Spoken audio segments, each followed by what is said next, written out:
a major significant development for the Dallas Cowboys. They need a new head coach.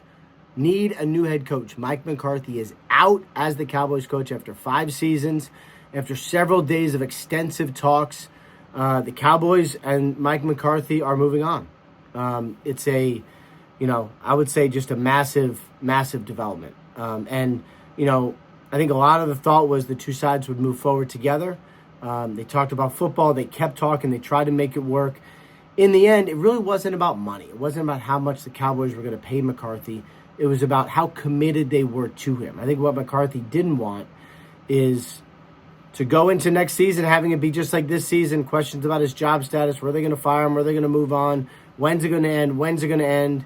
It is now ended. The two sides, move forward in a new direction. He now is going to have significant interest. I would say Bears and Saints, certainly teams to watch for McCarthy. I think that makes a lot of sense. Bears put in a slip for him. Saints didn't.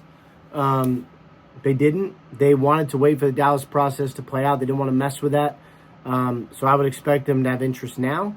And Dallas now moves on. So where do they go? And who do they have in their sort of history that they could bring in? They got some guys. Kellen Moore is the first one that comes to mind, but there's going to be some others. It's a roster that is ready to win, ready to build, ready to go. Someone is going to inherit a really good opportunity. But it's a lot to be the Cowboys coach, so someone would have to welcome that as well. Mike Vrabel, the top candidate for a lot, is already off the board. Dallas is a little behind in the process, but they now need a new head coach.